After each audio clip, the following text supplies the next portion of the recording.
Bonjour à toutes et à tous, bienvenue dans votre émission Coup de fourchette que vous retrouvez tous les mardis. Cette émission a pour but de vous faire partager l'actualité de votre club. Aujourd'hui, nous recevons Brice Miguel, entraîneur des Espoirs. On a une petite pensée pour Laurent Cutiès qui devait se joindre à nous mais qui a été malade. Brice, est-ce que vous pouvez nous parler un petit peu de cette défaite hier soir à Oyonnax, 35-15, qui scelle la fin de saison malheureusement pour les Espoirs? La défaite à Oyonnax, elle a été terrible parce que d'une part, c'était un match très important pour éventuellement poursuivre l'aventure avec cette équipe Espoir. Le match se déroule pas très bien sur l'entame de match. Mauvaise entame. Il faut se dire aussi qu'on a eu pas mal de casses durant ces derniers mois. Et voilà, on a fait avec les moyens du bord. Je pense aussi que les gars commençaient à être un peu fatigués. On arrive, c'est vrai, en fin de saison, il reste qu'un match. Mais voilà, après, je peux pas trop les incriminer. Ils ont fait leur boulot. Il a fait très chaud. C'était les premières chaleurs. On a eu un peu de mal, comme je vous dis tout à l'heure, sur l'entame. Et c'est vrai que, voilà, on passe à côté et on prend 35-15 à la fin du match. Est-ce que Oyonnax, avec le résultat positif qu'ils ont eu la veille, qui c'est peut-être celle de leur maintien au top 14, ça a joué dans cette préparation pour les espoirs d'Oyonnax? Non, je crois pas que ça joue là-dessus, parce que quand même, il faut laisser l'équipe première et l'équipe espoir. Je pense que c'était des jeunes qui avaient envie de réussir un match à domicile et surtout ambitieux de faire une demi-finale de championnat de France. Je crois qu'aujourd'hui, ils y sont. C'est une belle équipe et voilà. Donc aujourd'hui, nous, on va à la plage et eux continuent à travailler dans leur montagne. Est-ce qu'on peut dresser un bilan quand même positif de cette saison? Oui, je crois qu'on peut dresser un bilan positif cette saison parce que je crois qu'on a eu entre 10 et 14 blessés, donc des fractures et des blessures très très graves. Et oui, parce que tout le monde est resté concentré et a su rebondir à chaque fois qu'il y a eu énormément de blessés. Et la saison a fait que voilà, j'avais une bande de gladiateurs et c'est vrai, ça manquait un peu d'aspect technique, mais bon, les gars n'ont jamais rien lâché. Ils ont été vaillants et fidèles aux couleurs rouge et bleu. Tout à fait, valeur et culture biterroise, rien à dire. Donc ça, on ne peut pas leur reprocher.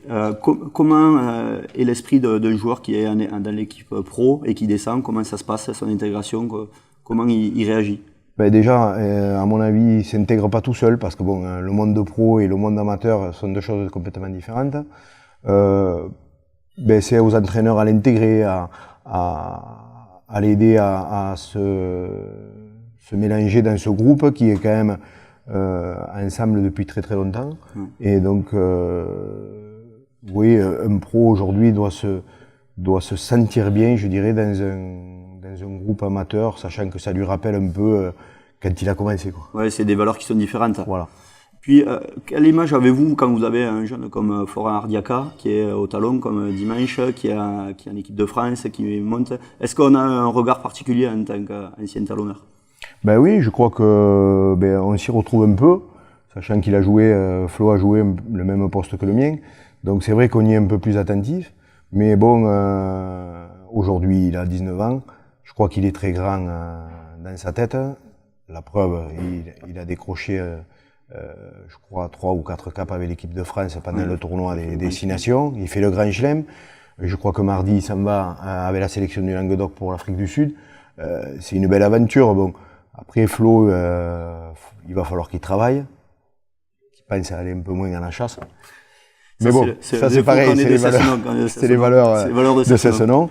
Et moi je crois très fort en Flo et est un garçon très charmant et je pense qu'il a beaucoup à faire et beaucoup de réussite et je lui souhaite plein de bonnes choses dans le rugby. Et quand on voit ça, comment pour vous se passe cette transition entre joueur de haut niveau et entraîneur et rentrer dans le milieu du travail, qui est complètement différent puisque là, comment ça se passe quand on n'est plus joueur de haut niveau?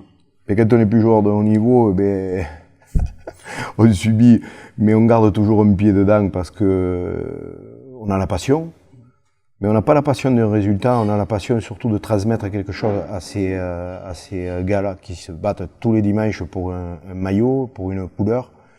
Et je crois qu'on est vraiment dans la transmission plutôt que dans la réussite proprement dite de l'entraîneur ou de personnel, parce que la réussite en tant que joueur de pro, on l'a déjà eu parce que déjà on a fait de notre passion un métier. Et après, je pense qu'il faut déléguer, transmettre tout ce qu'on a appris. Et enfin, moi, en tout cas, je suis être un relais en fait. Voilà, je suis vraiment là-dedans. Et est-ce que comme Christophe Villaplana, il vous arrive parfois l'envie de rechausser les crampons? Mais je les rechausse un peu à l'entraînement, mais bon, c'est un peu compliqué. Il y a toujours les mains, mais des faux trous. Ouais. Est-ce qu'on arrive à mettre des carreaux non. On les subit les carreaux? Comment ça Non, on ne subit pas les carreaux. On essaye de faire un petit mélange comment dire, oui, de rugby ancien, parce que moi je fais partie un peu des anciens maintenant, avec ce rugby moderne. Et c'est vrai que bon, des fois on a tendance à être décalé, mais en fait le rugby, c'est comme le vélo, ça se perd pas. Ça se perd pas. Bon, mais Brice, merci pour ce moment agréable. On va se retrouver l'année prochaine avec ces espoirs pour faire une meilleure saison encore, je n'en doute pas. Et moi je vous dis au revoir et à mardi prochain. Et surtout, allez Béziers.